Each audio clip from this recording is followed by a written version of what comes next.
सुनसान रात है। एक आदमी चांद की मध्यम रोशनी में गली से गुजर रहा है।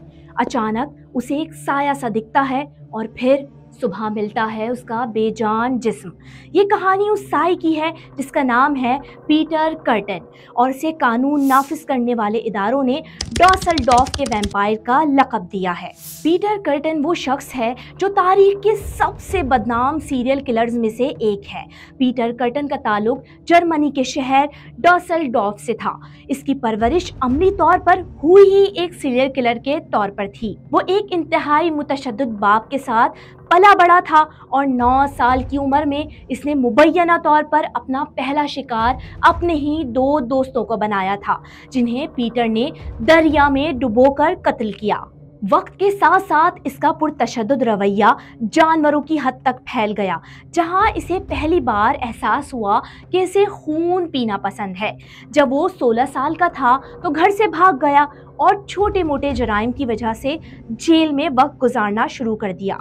जेल में बिताए गए वक्त और ख़ास तौर पे कैद तन्हाई ने इसके अफसोसनाक रुझानात और मौशे से नफरत को मज़ीद मजबूत किया। जेल से बाहर आने के बाद इसने शादी कर ली और चंद साल तक मामूल की ज़िंदगी गुजारी। ये मामूल की ज़िंदगी कलील मुद्दती थी। तकरीबन 40 साल की उम्र में वो डॉसलडॉर्फ में आबाद हुआ और फिर इसने अब तक की सबसे बड़ी कत्लो गारत शुरू की। पुलिस को एहसास हुआ कि वो अपने शिकार का खून पी रहा था। इस तरह इसका लक़ब डॉसलडॉर्फ का वैम्पायर रखा गया। अपने तमाम खौफनाक जराइम के दौरान कर्टन ने अब भी अपनी बीवी से वाबस्तगी बरकरार रखी। इसने महसूस किया कि वो जल्द अपने जराइम की वजह से पकड़ा जाएगा, और इस उम्मीद के साथ उसने तमाम जराइम का एतराफ़ अपनी बीवी के सामने किया और कहा कि अगर वो उसे पकड़वा देती है तो इसे इतनी इनामी रकम मिल जाएगी कि इसकी सारी ज़िंदगी आराम से गुजर जाएगी। मई 1930 में कर्टन की बीवी ने कर्टन को हुक्काम के हवाले कर दिया, जैसा कि पीटर कर्टन ने इसे करने को कहा था।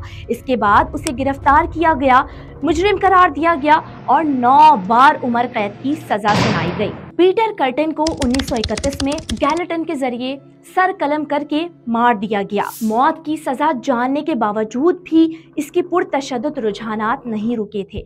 जैसे कि मुबैना तौर पर इसके आखिरी अल्फाज थे, मुझे बताओ कि मेरा सर कट जाने के बाद क्या मैं अब भी कम से कम एक लम्हे के लिए अपनी गर्दन से निकलने वाले अपने खून के बहने की आवाज़ सुन सकूंगा। ये तमाम लज्जतों को ख़त्म करने की खुशी होगी। कर्टन की मौत के बाद साइंसदानों ने इसके कटे हुए सर को महफूज कर लिया और इस पर तहकीकात शुरू की। साइंसदान कर्टन का मुताला करना चाहते थे कि आया वो जिस्मानी तौर पर इसके दिमाग की साख्त के बारे में कोई गैर मामूली चीज़ तलाश कर सकते हैं या नहीं, क्योंकि उस वक्त तक उसके जैसा कोई सीरियल किलर मौजूद नहीं था।